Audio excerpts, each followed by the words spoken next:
Kumusta, magandang hapon sa inyong lahat mga ka-farmers, mga ka-viewers. So sa hapon ito ito na ang ating update sa ating mga ampalaya kung saan mga ka-farmers ay napapaakit na po natin, no? So maganda na silang tingnan mga ka-farmers, kaso lang stress po sila sa hangin kasi napakalakas ang hangin mga ka-farmers. Tapos ang mga talbos ay na bugbog, no? Grabe. So 3 araw na ito mga ka-farmers, no, malakas ang hangin. Kaya ito ang mga nasisirang dahon sa hangin, no. Pati mga twine mga ka-farmers, no. Yan, 3 araw na to malakas ang hangin. Kaya gumagalaw-galaw. So nagdilig tayo ng tubig kanina pero ngayon tuyo na kasi ngayon lang medyo makulimlim. Kung hindi mag alas 6 ng hapon, hindi makulimlim ang panahon. Ayan. So kanina pa tayong umaga nagdilig. So ito na po sila. Maganda na tingnan kasi nakagagapang. Yan. Kaso lang bugbog ang mga talbos. And then madali lang matuyo ang lupa, no? Yan. So palagi na kaming nag-repair, no, sa mga twine kasi napuputol. Kaya nga matunog, maingay ang twine. So lahat ito nakakaakyat na, no? Yan, oh, maganda na silang tingnan.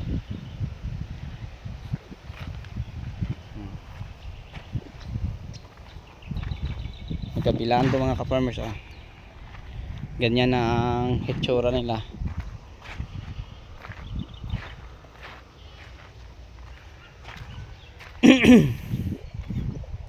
So magpapa-spray naman po tayo uli, no, ng insecticide, fungicide at saka foliar baka bukas ng umaga. Kaya may tubig na tayo inahanda para pang-spray natin. So nasa 6,000, no, kapuno ang ating ampalaya dito mga ka-farmers na naitanim. And then may ampalaya din po tayo sa kabilang farm natin. So ito ang ating farm to. Yan, puto lang tuwain. Kailangan naman siyang i-refer. O yan, napakagandang tingnan papunta doon, no? So ang taniman natin ang gulay hanggang sa kahuyan, no, papunta doon sa may greenhouse sa tabing highway dyan. And then hanggang dyan sa damuhan. So yung damuhan kasama pa, hindi pa lang natin napaararo. So ngayon mga ka-farmers, samahan nyo ako para ipapasilip ko po sa inyo, no, ang mga tauhan natin dining nag-install. So may mga poste nang nilagay nila sa isang dulo, papunta sa isang dulo, and then sa gitna, para magandang tingnan mga ka-farmers. So ang sikreto at technique natin, naglagay lang ng po tayo ng panglinya, no, para ang poste na i-install nila simula sa kalsada, no, yung kita nyo, simula sa kalsada hanggang dito sa tinatrabaho nila mga ka-farmers. Oh, parang isa lang, ganyan katuwid. So ganyan sila kasanay sa trabaho nila mga ka-farmers. So ito ang ating linsa, yung kulay puti, no, yan. So sa bandang gilid meron na ding mga poste. So meron tayong 48 na linya, no, na diretsuhan ng talong. And then ang maiksi siguro nasa mga 30. So tingnan nyo ang install ng ating mga tauhan dito mga ka-farmers para makita nyo. So ganyan sila mga ka-farmers, oh. Tapos yung pinakahuling poste at saka ito at saka yung pinakahuli dyan, kung tingnan mo mga ka-farmers, ganito din. So kahit saan tingnan to, napakaganda. Yan, ganyan sila mag-align mga ka-farmers. So may dala silang earth auger pang butas ito. And then dahil adobe ang ilalim, may barita sila. Ayan po sila mga ka-farmers to. So yung ganitong gawain mga ka-farmers parang pinaglaro-laruan lang nila. So napakabilis at napakadali lang po nila, no? Madali lang po nila itong nagawa. Ito ngayon ito nila ginagawa mga ka-farmers. Hindi ito abutan nila ng isang oras o lang apat. Yan. Yan po ang mga kagamitan. Earth auger tsaka yan. Shout out sa inyo mga bugoy. Okay, baka may shout out kayo. Hi guys. Wewew. Sa ano pa shout out mo wewew? Shout out sa Shout out Messi Nidoy. Itong Ristio. shout out kong Mario. Matubuan na yung buhok. Shout out sa Ristio. Karasaman mo mawat. Pagod lang. Napagod ako pagod. Yan sila mga farmers. So talong ang itatanim natin. So ulitin ko, ang diretsuhang linya ay 14.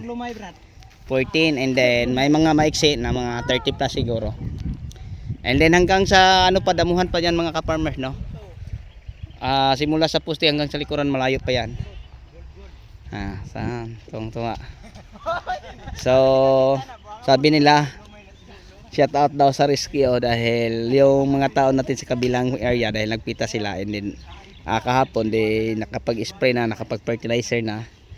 Pumunta sila dire para kasi ibibid pa namin itong mga ka-farmers para malagyan natin ng mulching kasi sa talong nagmo-mulching pero sa ampalaya hindi. So yun po, no? Sobrang ganda ng tingnan mga ka-farmers ang ating taniman kasi napakalinis pa. Napakalinis na. Yan, no? May ilang damo lang na sumibol pero sa pagbid makukuha pa ito. So mano-mano lang gamit ang pala. So lagyan lang namin ito ng linsa.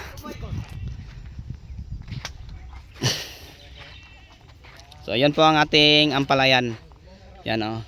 Ang dulo yan. And then papunta dyan hanggang doon sa baba pa mga farmers dyan. So napakaluwang nito. Kasi megit kumulang to 2 hektarya. Yan, oh. Yan ang isang dulo. And then papunta dini. Oh. So ngayon, punta na kami doon sa packing house parang magkape.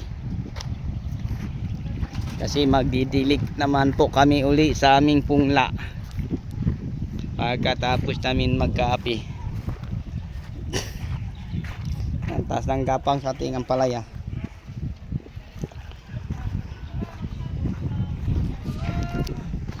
Napakahangin. Sobrang lakas kanina. Wala namang bagyo.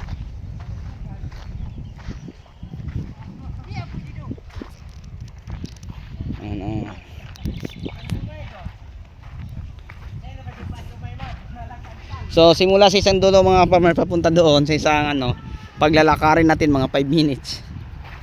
Kasi nasa mga 400 meters ata siguro. Mga 4 to 5 minutes siguro.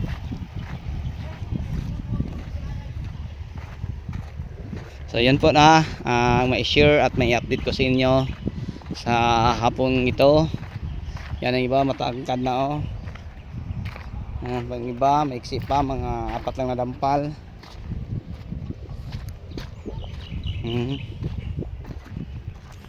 Kita natin pag ganyan natin ang sipi pa ganyan dahil parang nakaano sa araw hindi natin masyadong makita, no? Ano?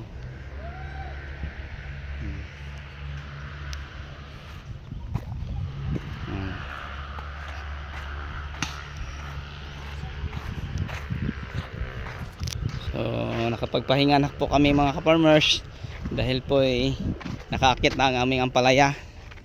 So ang aming gagawin din bukas siguro ay maglagay na din ng tie wire sa gitna. 2 tao lang to mga ka-farmers.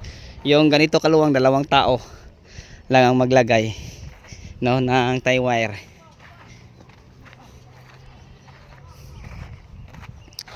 And then tatalian namin, i-installan na naman po namin uli ng Atlas flat twine. Ayan. So ano ang mga dahon dahil sa hangin, parang napunit, nabugbog, no?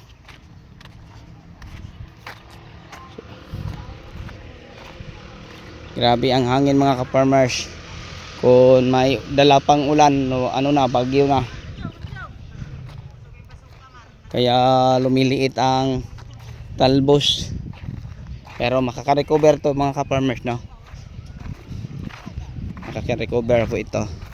So yun na po ang ating mai-update o mai-share sa hapong ito. Yan.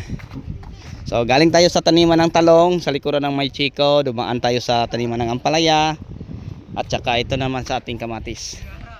Hanggang sa may mga truck na nakaparada. Yan. Ito, then sa greenhouse.